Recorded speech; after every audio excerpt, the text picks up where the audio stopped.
All right, Flirties, it's the final episode in the Fall Flashback series, and this one is with Shaun Galanos, the face of one of the most beloved accounts on Instagram at The Love Drive, and Shaun is here for the love episode. Together we explore the age-old question, what is love? What is love? How do we cultivate love in our dating lives and relationships? What are some of the common obstacles that hold us back from fully experiencing love? Shaun also shares his insights on when to say those three magical words, I love you, and what to do if maybe you're not on the same page. It's all good. We got you. We'll also not just dive, but plunge into some flirting strategies like what to talk about and how to make the first move. And we'll hear about Shaun's origin story, and it begins in a car. So whether you're single, dating, or in a relationship, join us on this heartwarming journey as we talk about love. All right, Flirties, let's do this and meet Shaun. I heard you wanted to flirt. I heard you wanted to flirt. I heard you wanted to flirt. Hello, my name is Benjamin. I'm the flirt coach and a gay Libra. Everyone has an inner flirt. Hey, Flirty. Live, laugh, flirt. Work the flirt. Work the flirt. Delulu is the Salulu. Expert on the flirt. Hey, Flirty. There's always another flirt. Everyone has an inner flirt. Get out of your head and into the flirt. Flirties, on the show today, the one and only Shaun Galanos, creator, the voice behind The Love Drive on Instagram. You know him, you love him. Shaun, welcome to the show. Wow, what a fun intro. Really great to be here. Thank you, Benjamin. Yes, as we're recording this on Halloween, sporting some garbs, some things, some costumes. I showed up with cat ears and whiskers because I'm going to the gym and they're doing like a dressed up CrossFit. Yes. Mm-hmm. And then you had to put on your Lieutenant Dangle sheriff shirt. Luckily, I have many a costume within arm's reach. And so I was able to, on the fly, figure something out. Cool. Happy to be here. So we're going to be chatting about all things love today. The Flirty submitted some really great Q&As that we'll get to later in the conversation. One sort of a dating dilemma here that I received via the DM. So we will make sure and get to that. But first things first, just want to ask you if you could share a little bit more about yourself and your work with the Flirties. Oh, sure. My name is Shaun Galanos. I'm a love coach. I've been doing some version of this for the last 10 years. Mm-hmm. And all of this started, the Love Drive started in the back of a taxi cab in San Francisco in 2014. Yes. I was driving a taxi and after like coming back from a trip and I needed some money. So I started driving a cab. This was kind of like pre-Lyft and Uber, like right as it was they were starting to compete with taxi cab companies. And driving a cab in San Francisco was like kind of fun until it kind of gets really boring. It's like the same thing over and over and over again. And a friend said, oh, you should record your conversations with your passengers. Mm-hmm. And so I put cameras and lights and microphones in the cab and I started driving around and people would come in and I would say, hey, welcome to the Love Drive. And then I would ask them questions. Like, pretty like low hanging fruit. Like, what do you think about having sex on your period? Or like, how do you feel about sex workers? Or like, why are people shaving their testicles? Like just easy, kind of fun questions. And that was sort of that was the beginning. That was the beginning of sort of this 10-year journey of sex education, relationship education, talking about love, dating, sexuality, intimacy, lots and lots of communication advice and pieces on how to communicate, how to feel your emotions. And along the way, I got certified as a coach, started a podcast, multiple podcasts, courses, groups, retreats, lots of Instagram Q&A. And here we are today. That's so cool. People are like, oh, wow, you were a cab driver. Like, that must have been so crazy. And it's not crazy at all. There's nothing crazy about being a cab driver. Sometimes you have people that are super drunk. It's really annoying. Yeah. You hope no one pukes in your cab. Yeah. Most people don't want to talk to you. It's funny how taxi cabs. Also, I'm sorry, I had like a lot of caffeine before this, so I might go on a lot of tangents. It's okay. But like taxi cabs, like cab drivers were like romanticized. Like you do not romanticize an Uber driver. Like it is totally different. It's just shifted completely. So anyways, that's just an aside that I thought was interesting. You're right though, but I have one more question here, and this is because I talk a lot about flirting advice and give people lots of flirting tips. And one of my biggest tips is, right, if you're in your head, if you're nervous, if you're trying to think your way through it, just start asking some questions, make observations, right? Have that be the point of connection and just start there. So when you're in the driver's seat, you're picking up people, you've never met them before, complete strangers. Sometimes they're not interested in the conversation, but maybe one or two. I mean, you're not going to ask a stranger on a first date about their balls, probably. But I mean, depends where. It depends where. I mean, where do you live? I mean, I'm on the East Coast. I'm in North Carolina. All right, maybe not in North Carolina, but if you lived in New York City or San Francisco, like you totally might. And I started like online dating on Field recently, which is sort of like more queer, sex positive, kinky sort of people. And you'd be surprised what people are willing to put in their profile. Yeah. Like, yeah, you can definitely talk about shaving your testicles. You can talk about balls. Yeah, all kinds for of sure. things. You could talk about balls for sure. Well, what are some, like, just one or two tips for asking, like, getting the conversation started? You're on a first date or you're out at a party, like a club, something like that. You see someone you want to flirt with, but you're unsure what to say. How could you break the ice, Shaun? It's so hard. It's like so hard, but really at the end of the day, it doesn't really matter, right? Like, as long as you're respectful. I think you don't have to be the wittiest person in the room. I think a lot of people are like, I got to be witty. I gotta stand out. I got to really make an impression. Yeah. But really, I think what you're doing when you're like trying to generate some interest or see if there's even a connection there is like you open the door, right? Like you open the door by making some sort of comment, and how do they respond, right? Yeah. Like, do they respond favorably? Do they answer your question? Do they ask you a question back, or do they just sort of give you a one-word answer and sort of turn around? So it's like, are you willing to make some sort of a move, some sort of an effort, and then how do they respond? It's really interesting. A question that I used to use a lot, that I still use every now and then, is what's exciting in your world? Yeah. Yeah. And like, I used to have a really negative reaction to that question. Like, somebody would ask me that and be like, oh God, like, do I have to? Arf. Like, do I have to? But I've tried it and I've used it a lot in the last like 10 years, and it's very effective. It's very, very effective. To someone who's open to you, what's exciting in your world is really cool, because they're going to tell you something that they're excited about.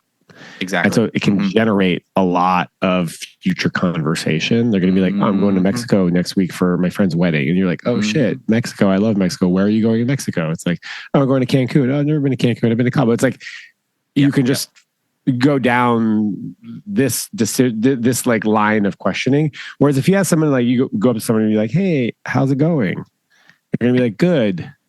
Yeah. And you're like, good. And then you got to come up with another. And you're kind of stuck. Yeah. Kind of stuck. You kind of quickly. You have to like start over, basically. Yeah. Yeah. So you blew your like your first impression.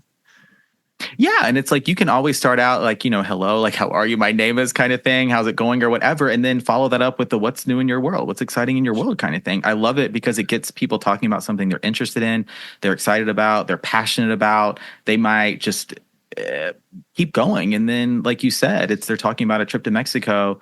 Oh, I've been to Mexico. Oh, have you been here? And then there you go. It just allows the conversation to open up. They might also say nothing, like nothing is exciting in my world. And you're like, and you can go like, oh, really? Nothing? And they're like, well, it's actually life hasn't been great lately. And you're like, oh, I'm really sorry to hear that, And so that can even be an interesting path, right? It's a little less positive, but it could be a way of connecting with somebody if they're telling you like what's not going well in their life is also kind of fine. Yeah, I've got some things I'm excited about now, but I've had long periods in my life where it was just sort of day to day going through the motions. Nothing super cool or new and exciting happened. And that question was off-putting to me because it felt like I had to sort of spin my wheels to come up with something really interesting to say. And you don't. Yeah, no, you don't. You could just say like, actually, I've been struggling lately. It's been actually really hard. There's not much that I'm super excited about. I'm working. I don't like my job. And you could be like, oh yeah, I don't like my job either. What do you do? What don't you like about your job? In an ideal world, what could you be doing? But it's interesting. Like, this feels easier to do as an extrovert than it does as an introvert. Yeah. I feel like it does. requires less of extroverts to just like strike up conversations.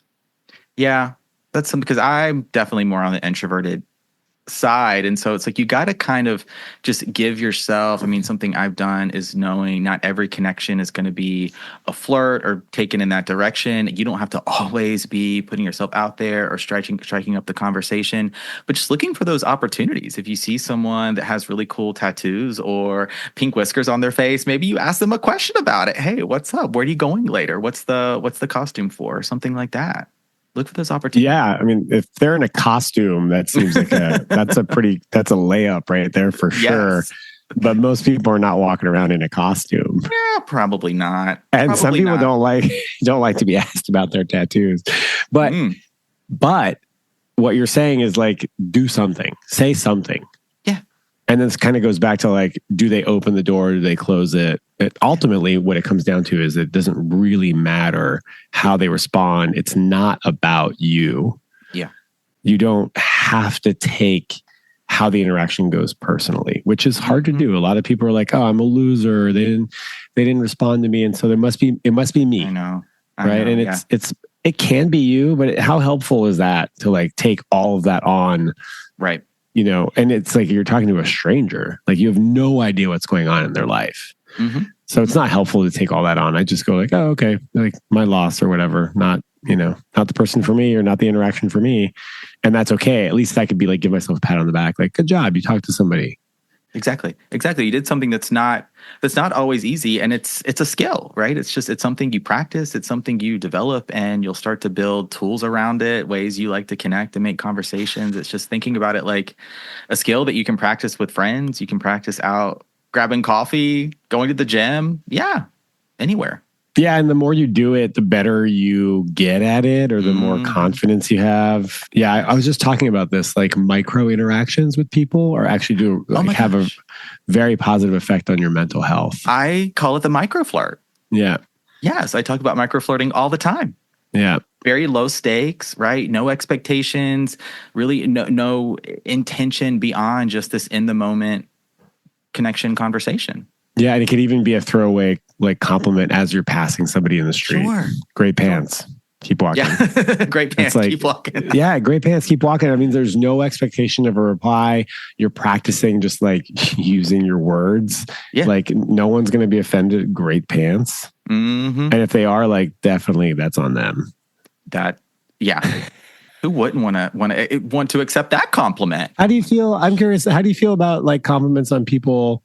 Like, oh, hey, you have really nice eyes, or like you have a beautiful smile, or like things about their physical attributes.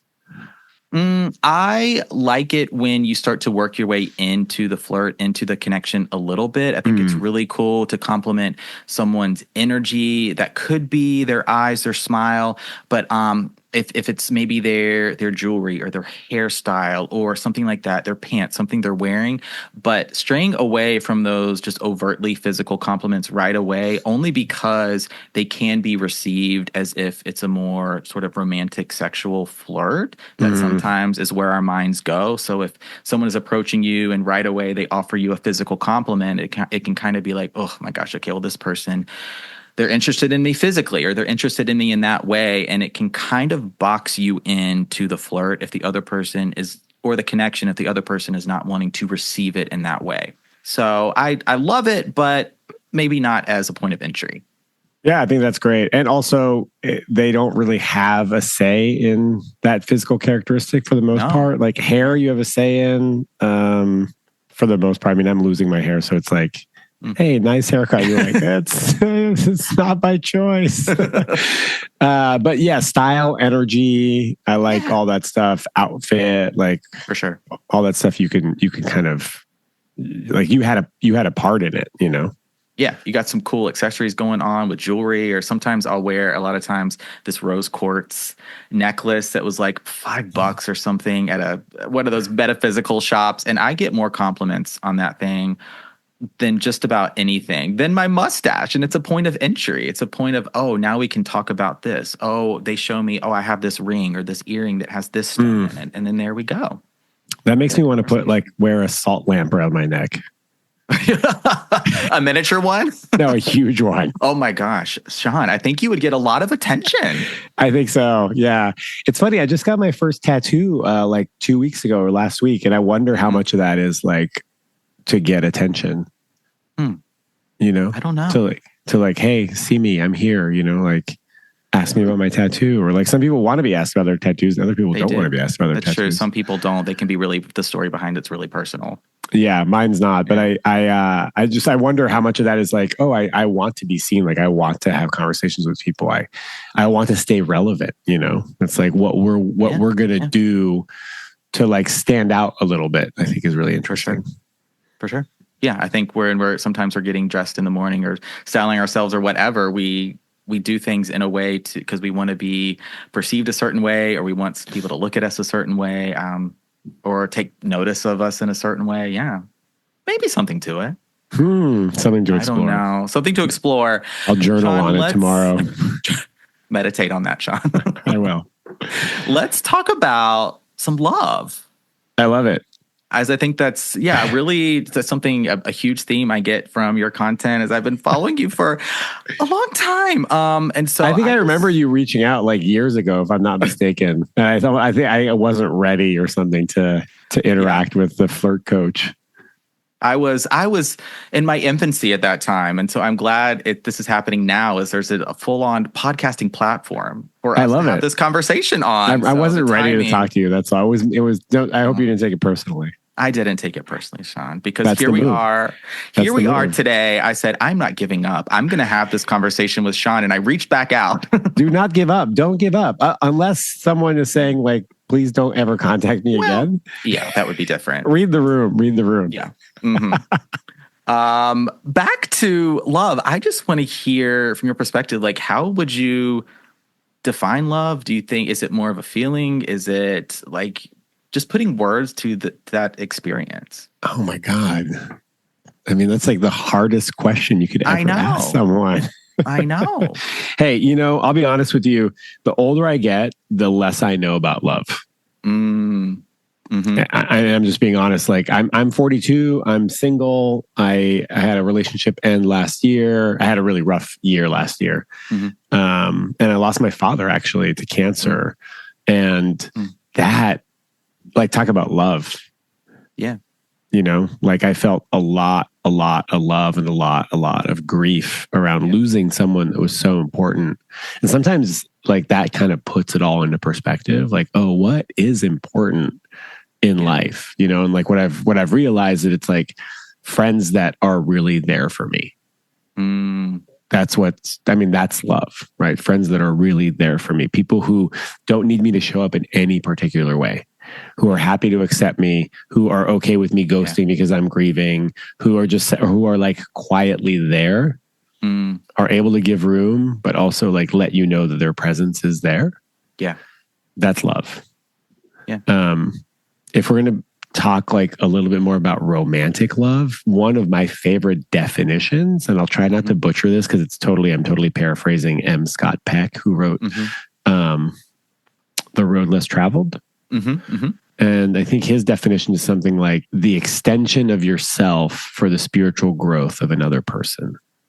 So like, how do you extend yourself? How do you like stretch a little bit for the spiritual growth of another person? Like now we're getting into some real weird metaphysical new age type of definitions of love that I really like appreciate.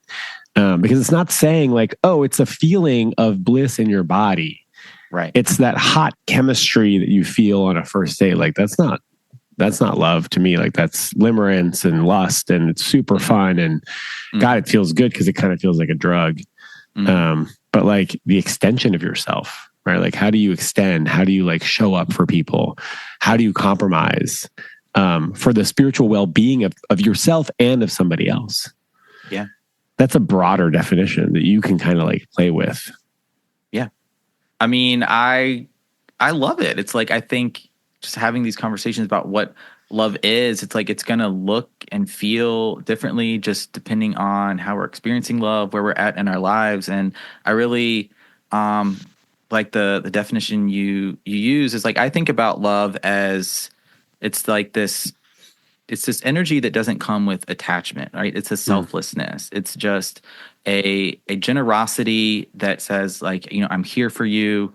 You need me. Like, it doesn't come without those pretenses. And so I think a lot of times we experience when you're out there dating, that love looks a certain way, that it has to be earned. But I think it's more co-created. I think it's built on trust and intimacy and vulnerability, and it's something that develops over time. It's something that can exist in many forms in all of our relationships, certainly the relationship we have with ourselves. It's like I don't think there is a concrete, here's the definition of love. We can look it up. The Greeks had 7 different types of love, but I like this non-grabby kind of energy that you mentioned, The only thing I would say is like caution people that are like total people pleasers and like will show up for anybody in any way, but also not really have any of that love be reciprocated. I think we need to be careful about that. It should be a two-way street. There should be compromise. There should be like 2 people working towards a common goal, not just like, I'm here for you, babe. Like whenever you need me, just let me know. Sure. I'm just here. Like, you want to hang, or like, no, that's fine. Like, I'm here. I love you. Yeah. I see where you're coming from with that. And I think I want to ask you now, kind of tying into that, what are some barriers you think that we have to experiencing love, giving love, sharing love, just feeling love? I mean, I'll just speak personally. Like, I'm kind of terrified of like showing someone who I really am. Like the fears, the trauma, the stories. Like, I mean, I'll just be really blunt with you. I'm really good at showing you my good side. Yeah. And I'm not great at showing you my bad side. And so that's like not very sustainable in a relationship, because you're not always going to be able to show your good side. Like, it's actually quite exhausting to try to show up in a positive, happy-go-lucky kind of way. And so I think me and other people really struggle with showing up fully in all of our moods. Yeah. The less pleasant ones, the I don't even want to call them negative, but just like challenging.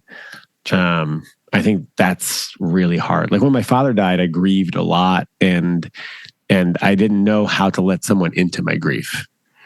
And so naturally it pushed my partner away. And then we parted ways because I wasn't able to let her see me in a way that wasn't happy-go-lucky. And I really struggled with that. So I think that's something that can prevent people from opening up and letting someone in. I think the other thing is like, just like wildly unrealistic expectations of what romance and partnership looks like. And I think I might even struggle with that. I'm like the cobbler with shitty shoes. I give great love advice, but in my life, like things could be better.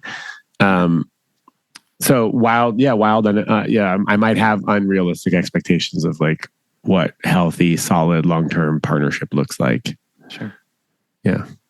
But you're speaking to so many experiences that we all have just from being human beings and living our lives, where it's like, if you're out there dating, or even if you're in a relationship, it's like how I've said, how you show up in dating and show up in your relationships is like, they're not compartmentalized from the rest of your life. And so, when you're out there and you're forming new connections, it's like, when do you start to reveal sort of your quote unquote true colors? Or you start, you're having a bad day and you feel like, oh, I don't want to push this person away, or I don't want them to see me in a certain way. And you sort of pretend, or you put on the brave face and the smile and you move forward in that way. And it, at the end of the day, is not doing yourself the right service. You're not necessarily serving that connection in the right way. So I want to stay here for a little bit longer and just speak to, if you're having some of those expectations or maybe fear, or you're going through something difficult in your life, but you're still dating, or you're still looking to have connections, you still want to bring some love create some love in your life. How could we do that? Yeah, it's a great question. I mean, it's funny. I was at the gym yesterday, and one of my trainers she said, you look tired today. And I was like, cool, thanks. But, I was tired. Yeah. And at the end of the class, I go, what made you say that? Is it what I looked like, or like the energy that I brought? She goes, oh no, your energy. You don't look any more tired, but you feel more tired. And I go, yeah, I'm not doing that well these days. Like I'm feeling a little depressed. And she was like, oh. And the reality is that like people aren't really that, she did great, but people aren't really ready to hear your full truth on a daily basis, especially with relationships that are a little bit more like more acquaintances, right?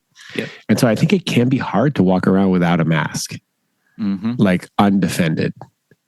I think we kind of need masks to be walking around with to stay safe. With people that we don't know yet. And even with people that we do know, I mean, like, God, how many people have like family members that they absolutely cannot be honest with about how they're feeling because it will just not be received well. It won't feel safe. The whole thing will just kind of suck. And then you're like feeling worse off than you actually were. Yeah. So I just want to recognize that like living an authentic, vulnerable, undefended life is probably not what we're suggesting here. But I am suggesting, if you're not feeling 100%, but you still want some love in your life, like, put yourself out there. Absolutely. And the way to figure out if somebody is emotionally available, because I think that's what we're really talking about. We want people who are emotionally available, who are able to like hold us. Why are you laughing? Oh, because that was on my list of questions. Nice. Smooth transition to the next corral. That's what we're looking for, right? We're looking for people who are going to be like safe for us to connect with on a more intimate level. And so I think the way to do that, I teach courses on emotional availability, and I think the way to do it is to do these small micro disclosures to see how is this received. Right. And then this could give you information about whether this is the kind of a person that you do want to go deeper with.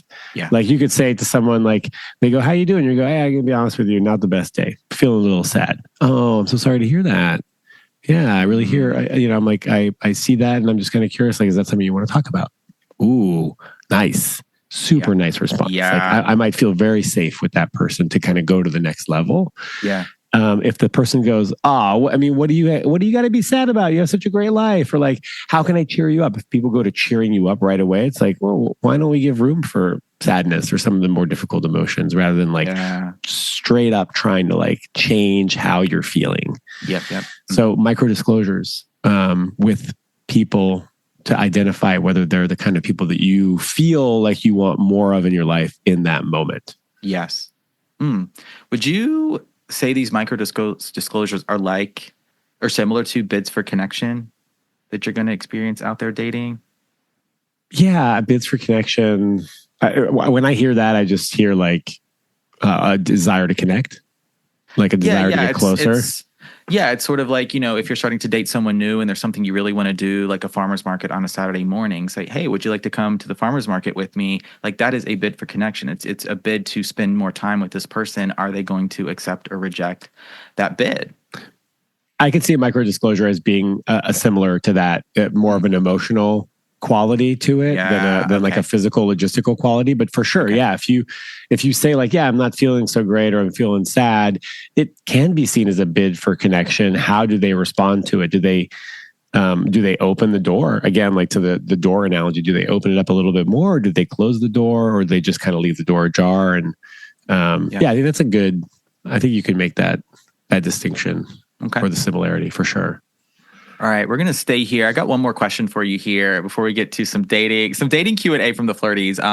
And so as you're making these sort of micro disclosures or even bids for connection, you're going to experience, of course, people that don't understand or don't hold the space or don't respond the way you want to or even reject you. And so speaking to that experience a little bit, just kind of coming full circle for a moment, how to not take that personally and still keep the belief and the hope that, the love's out there. Yeah, the love's out there and you're worthy and you're deserving of it. I think there's a distinction to be made here. Is the person just not used to it, or are they just not capable of it? And so an example that I have in my life is that I went to this retreat like 4 years ago with a ex partner, and it was like just mind blowing, soul heart opening kind of experience. And it was real beautiful. It was a healing, corrective experience. And I was sharing this experience with my friend, who's a lovely person, and I told her about what I went through. And during me recounting this experience, I started crying, and she got really like, she didn't know what to do. She immediately wanted to console me. She immediately wanted to make me feel better. But I didn't need that. Actually, all I needed was to be witnessed. Yeah. Someone to just sit there and hold space and be like, oh, I see you. Wow, what a touching experience. Like, you don't really have to do much. I think in this day and age, we're just not really great at like holding space for grief and some of the more challenging, painful experiences or emotional experiences. And so it's not that she wasn't able to, it's that she didn't actually really know how. And I told her, and she was like, okay, like, I'm sorry, first of all, and like, thank you for letting me know. And she's become like a person that I could absolutely share anything with. And she's not going to try to change it or minimize it or make fun of it or whatever. And then there are other people like who absolutely cannot deal with that. Like, they just don't have the capacity for it. They're not interested. It was never modeled. It was never, they don't want to learn. And so we need to make those distinctions. But regardless of who you're faced with, it's normal to have,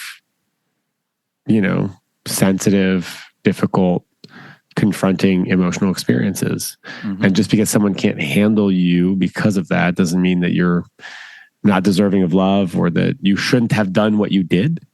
Yeah. Because I think we do need to live in a world where it's okay for us to be more emotionally expressive, even if those emotions are not the positive, quote unquote, positive, pleasant ones. Yeah. And I want to celebrate anybody who is willing to do that. I mean, it's funny. I'm just thinking of like people that cry all the time. I'm like, there's got to be a limit to it also. Right? Like, we can't just go around holding everybody hostage.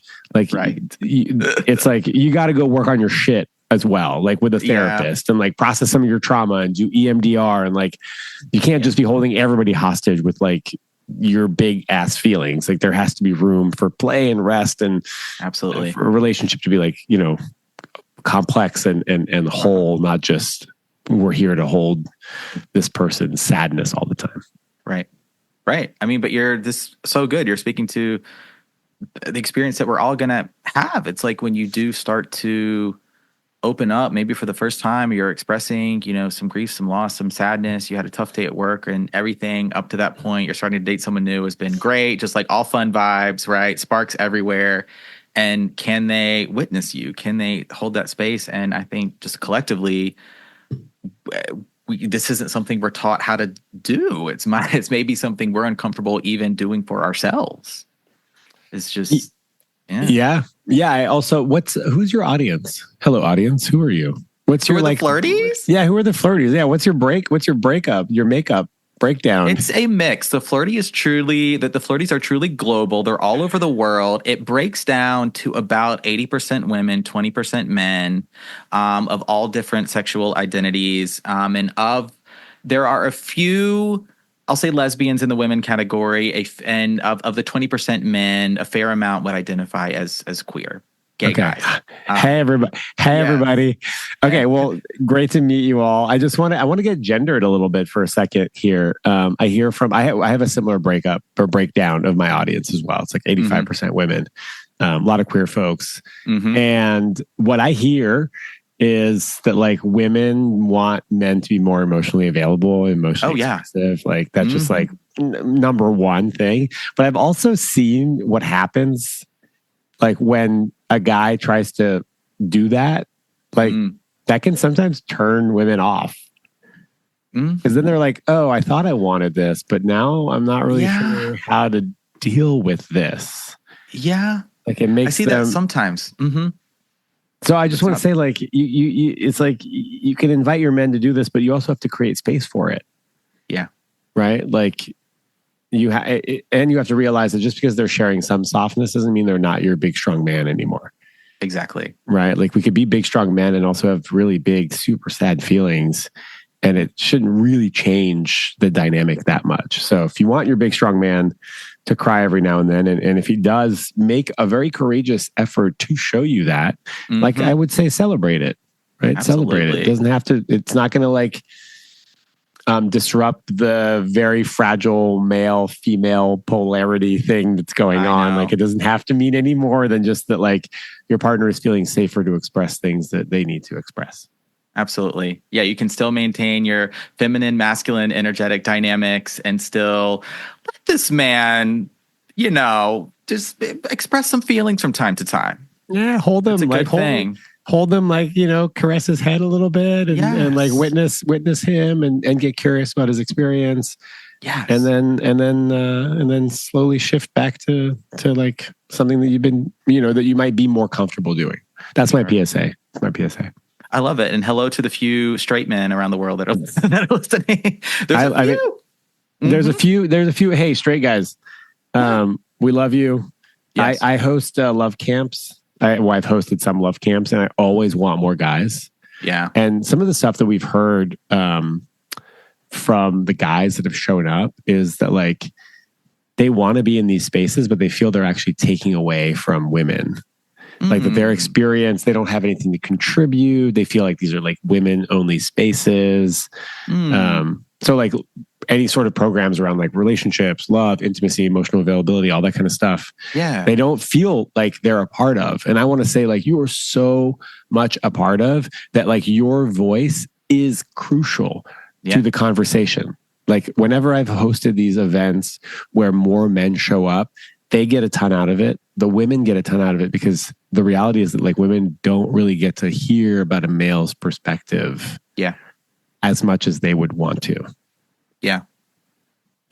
I can see that. They're definitely your emotionally available guys are out there doing the work, looking to meet you. And I see what you're saying here. Sometimes, they don't feel maybe fully accepted in these spaces or like they're encroaching a little bit. And if you live chronically online, like me, it's a lot of the dating content is it villainizes guys a lot of the time. And I've struggled with that myself. I want to call out the shit, right? And hold the guys accountable because my audience is right. The ladies, gays, and lovers of men. A lot of people that are dating the fellas, but I don't wanna point my finger and ridicule the guys that are here and just really looking to. They just want some help or they want some questions answered. They want some support. They're looking to date too. And they need some just unbiased, just very sound, grounded advice that isn't, going in the complete other direction of just amplifying masculine energy. And that's all it's about. And women have this one role in your life. And you can go the other way as well. And there's plenty of that out there, which I think both of us are trying to rationalize that that's, a very extreme, I think, take. Yeah. I like what you said about, men not wanting to encroach in like female dominated spaces. Mm-hmm. I think there's that. And I think the other thing is like, they just don't feel comfortable sharing emotionally. Like it's like they're coming from further back than women are. And it's okay. Like you can add to the conversation with your experience and it's going to be valuable. For sure. And I'm 100% guilty of throwing straight dudes under the bus like all the time. So whenever I do that, I'm so sorry. But also some dudes deserve it, Sometimes they absolutely deserve it. And so do women. Let's be honest. Ladies, everybody gets a turn getting thrown under the bus every now and then. It's good for the soul. We're not all innocent over here. Yes. It's good for the soul. It's good for the soul. I will say that I've got a new podcast with John Kim. He's the Angry Therapist. And it's called We Can Do Better. And it's about it's like the feedback that we're getting from women. It's like, oh my God, it's so nice to hear two dudes talking about like emotions and relationships and like trying to do better. So anyways, if you're curious, if you want more maleness in your life, that's an opportunity. Oh, I've listened when I'm doing my flirt search. I'm on the treadmill, the elliptical. Oh yes, I've streamed. Nice. Get the booty. For sure. Get the tight booty. Got to do it on that incline shot. I'm all about, for me, it's squats and deads. Ooh. Okay. Because you're doing some of the CrossFit. I'm doing some of the CrossFit. I'm doing some lifting. Yeah. I'm not a cardio I'm not a cardio girly at all. I see.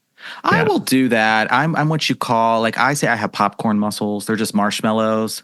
I really just like them to fill out a shirt a little bit, but I don't really lift heavy things. I want the heavy. Mine are like less. They're less popcorn and marshmallow. Yeah. They're Mine more are all like, air. I've got like that. I'm starting to get into like old man strength territory. Ooh. Yeah. I'm 42 and my one of my trainers was like, I make it sound like I have a lot of trainers. I don't have any trainers. It's just this gym has a lot of trainers for the classes. And so I'll call them my trainers, but I'm not doing any sort of, I didn't want to make it sound like I had like 5 trainers, you know? But he's like, oh yeah, you're 42. You're at your like peak, like strength potential, not like, you know, injury recovery potential. You're way past that. That's like in your 20s and 30s, but like your peak strength, you got a lot of like that old man resentment, you know, kind of built in, like the world's been fucking me over. And so I've been just like storing all this anger that you can then like letting it out on those barbells. Obsessed. Do you like the jump things where you jump and you're swinging and then you're like pulling up and everything? All of it. I did CrossFit for a hot minute. And then I quit. Here's what I love about this particular gym. I don't know. This is probably helpful to some people. If you don't like working out, I think working out is good. I think it's good for your mental health. It's good for your physical health. Yes. As you get older, it's really good for your bone density. This is for anybody listening.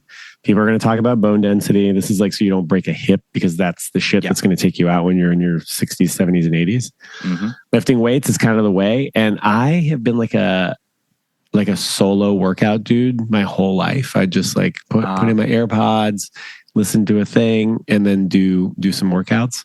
And then this year I joined a gym and I started going to these classes. And they have all sorts of different classes. Man, the community aspect, the social, like wellness that you get from these classes is out of control. Out of control. I'm a yoga teacher also outside of doing all my flirting things and selling groceries. And this is, you have people that show up class after class and then I'll leave. I got to go to my next thing. They're in there chatting. I've even seen some romantic connections being formed. Yes. Way to bring it back. For sure. Definitely. I asked a woman out on a date from Run Club and we went on a date and I thought it was really good. It was really fun, flirty. Speaking of flirty, at the bar, we love a little bar date because we can be kind of like next to each other, but then like kind of facing, we like swivel in, but it's not like right in front of like the in front, the two top on a first date. I'm not into it. Businessy. I'm not into it. It's like you're too far from me. It's word interview format. I'm not into the. Let's stay away from two tops. I feel you there. But the bar, anyway, so she's like touching my arm. It's like super flirty. We're talking about future plans, you know, like, when should we get together again? I was like, this is so fun, so great. I'm like really excited. And then I text her and I say, hey, that was really fun. Can't wait to see you again. She was like, yeah, absolutely. We had a great time, except for I'm only feeling friend vibes with you. Yeah. And that shit happens. And I was like, that does. I was at a crossroads right at that point. When you receive that message, you could be like, I'm an idiot. I said the wrong thing. I should have done this. I should have been cooler. And then I was just like, none of that shit matters. It's just not a good fit. Doesn't matter why it's not a good fit. It's just not a good fit. Right. And it's better. I mean, best that she let you know up front. Right? She could have ghosted me. Right. She could have. Or gone on the second date knowing I'm not feeling it. Just like honesty, letting the other person know. Yeah, that's even worse. Yeah. Ghost me. God. Let us get to, I've got 2 dating questions for you that came through. Amazing transitions. Your transitions are so good. Thank you. You've been laying me up though. I got to say, you've been helping me with the transitions, helping them to come very naturally. Right. This one is signed The Hopeless Flirt, who says, I always feel like I come on too strong early in dating. I feel like my tendency is to do that, but it drives people away. I'm just a very romantic oriented person and I genuinely care about most people in my life. What can I do to maybe not gravitate toward that spark, to not appear maybe overly interested early on? Or is that a bad thing at all? I mean, I was going to say like, don't do that. don't do that. Like, it's funny. It's like, oh, don't take things, we're saying like, don't take things personally. It's probably not you, but like, okay, if there's a pattern, if we've got data to support that you're coming on too strong, like repeatedly, then you need to like tweak your strategy. I hate to use the word strategy, but like, your approach. You can hate to use that word too. You got to tweak your shit a little bit, like if you're coming on too strong and it's turning people off, then you got to dial it back. If you're not coming on strong enough and no one ever knows what your intention is, then you need to dial it up a bit. Right? Like someone who's getting, I hate the word friend zone. God, it's so bad. I hate the word friend zone, but it's like you're getting friend zoned. Well, first of all, because you're putting people in the girlfriend zone. So that's bad. But because you're not making your intention clear enough. Yeah. Yeah. Right? Like you're not saying like, hey, I'm like super interested in you. I'd love to go on a date with you. Boom. Like now your intention is clear. Yeah. And they could say, thank you so much for letting me know. I'm not interested in a date with you. It's been really nice knowing you. Right? There's clarity in all of that. So if you're coming on too strong, then you do need to dial it back. Because it is one of two options. You keep pushing people away, which is just going to be kind of painful and like it's going to suck for you and it's going to suck for them. Or the other option is like keep doing your thing and hopefully someone matches your energy, which could totally happen. That could absolutely happen. I'm more likely to dial it back. Yeah. But the problem is like, how do you dial that back? Like, how do you do that? I'm curious, like, because I want people to express interest. I would very much like them. If you like somebody, make that known and pursue that connection. None of this like, oh, let's play games. I'm not going to text for 2 days, whatever. No, you want to date somebody. You feel like the connection's there, go for it. But I'm curious what other actions, are you also texting this person nonstop right away? Is it good morning every day and you only had one date? So I'm curious. Good morning, beautiful. Yeah, we're none of that. Like, no, none of no, let's stray away from that. And sort of, are they, are you going into this sort of lust limerence, right? Are they all up in your mind? Just can't stop thinking about them. Has someone told you you're coming on too strong, or has it just not worked out for maybe some other reasons too? So that's the problem with these questions. Like, I want to be a fly on the wall at these interactions to see what the hell's going on. Yeah. Yeah, that's tough. I think sometimes less is more. Sometimes, yeah. Sometimes less is more. I think maybe a lot of times less is more. We're just already like bombarded with everything all the time. Now we got to be bombarded with this like extra romantic connection that's like kind of over the top. Yeah. I think this is really hard to answer because it's very broad, but I think a good strategy is to build a big life. Yeah. That is full of friends and work and family and volunteering and sport and CrossFit and flirting and wearing cat ears and going to parties and like reading things and, the internet and puzzles and whatever. So that when you do meet somebody, you already have some built-in constraints. Yeah. If you have a small life and you meet someone that you're interested in and you're like immediately 100% available to spend all your time with them, it's going to turn them off. Yeah. Yeah. Because for the most part, somebody, and I'm not saying there's anything wrong with a quiet life, right? I just want to make that big difference. Like if you just love your homebody and you like to crochet and read books and by the fire with your cat, like amazing. I love that. Like I also love some of that. But we're not dropping everything for a new connection. We're absolutely not dropping our Tuesday night commitment. Like if you play badminton every Tuesday night, you're going to keep playing badminton even if you're in the throes of a limerence, crush. Right? You say they go, I can only see you on Tuesday, and you're like, oh man, that's tough because I play badminton on Tuesdays. Too bad. You've got a commitment. You got a commitment. So like, can we push it to like to Sunday? Yeah. And that's hard. You're like, oh, it's like now or 5 days from now. Right. You pick 5 days from now. Or you say, you want to come play badminton with me.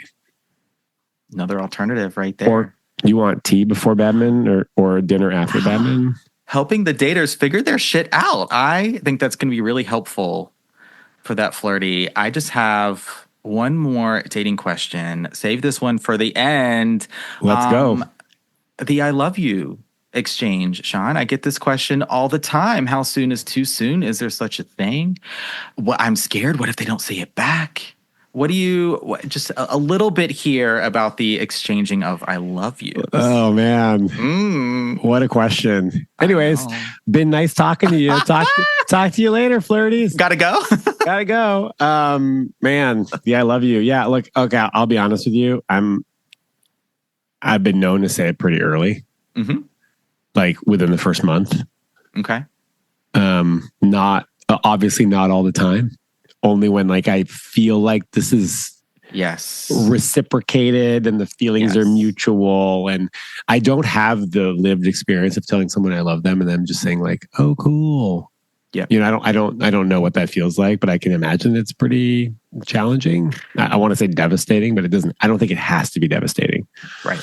So the way I approach I love you is I will say it when I just cannot help myself anymore. Mm-hmm. Like when I have like my body is screaming to say it, when I have almost said it like I've stopped myself from saying it like impulsively. That's when I just go, I can't help it. I can't help myself. It's going to come out. Yeah. That's the only barometer that I have. Not, are they going to say it back? Okay. Like I'm not trying to figure out, I'm not trying to strategize. I'm going to do it because it's like, it's so authentic. I just can't, I'm going to explode if I don't say it. Yeah. Okay. I love it. If they don't say it back, it's okay, because then I love you as a gift. We're not giving it so that we can receive it. We're giving it because we want them to know how we feel about them. Okay. Shaun. Otherwise it's manipulation. Yes. If I'm telling you I love you just because I want you to say it to me because I want to hear it because I need to hear it, that's not a gift. Yeah. Okay. If you are in the situation that someone is professing their love to you and you are not quite ready to say it, but you do feel like you might. Yeah. Then you say, I love hearing that. It feels really good. I'm not ready to say it, but I just want I want to let you know we are reading the same book. You are just a few chapters ahead. Okay. So they know we're still on the same page here. Yeah. We're not on the same page. You're several pages ahead. But we're on there. We're reading the same book. We're reading the same book. We're reading the same book. And I think that can really, this can solve a lot of people's issues, which is like, I don't know what to say if they say I love you and I'm not quite ready yet, but I do really feel good with them. Yeah. Right. And then you could give them a little love. Say I love spending time with you.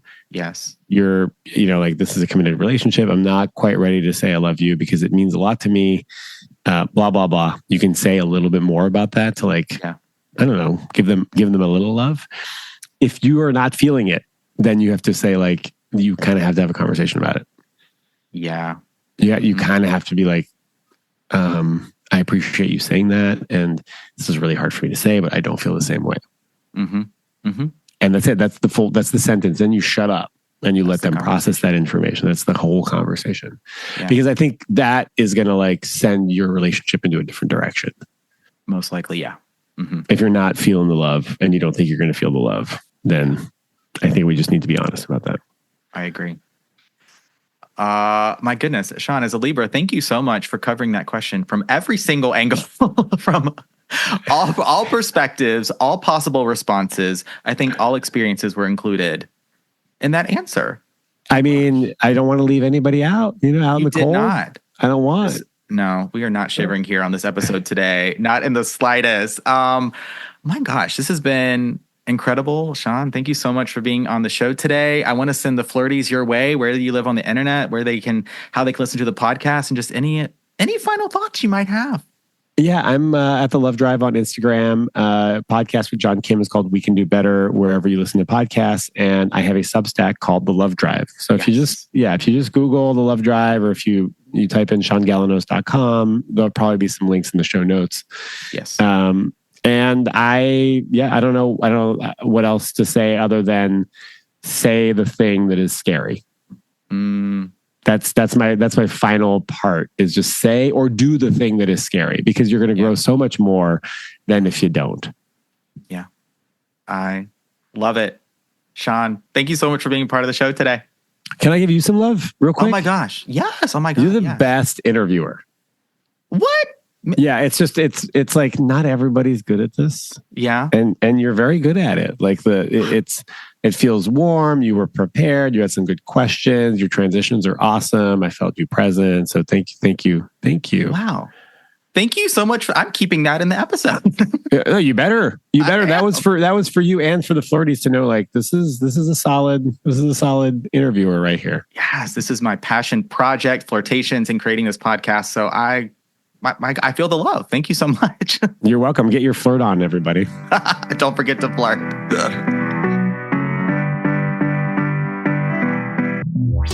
All right, Flirties, that's a wrap on this episode of Flirtations, a love episode featuring Shaun Galanos, the final one in this fall flashback series. Thank you so much, Shaun, for being a part of the original conversation nearly a year ago and a part of the flashback. Appreciate you so much. All right, Flirties, thank you for being here, for tuning in, for listening, for streaming, wherever you are in the world. I really appreciate you being a part of these conversations. Please rate, review, subscribe to the show if you haven't already. If you have, now is a fantastic time. And then share this episode, another favorite episode of the show, with someone you want to share some BFE, Big Flirt energy with. Short and sweet today. Signing off officially here at Flirt Headquarters. My name is Benjamin. I'm the Flirt Coach and Gay Leaper. Flirty.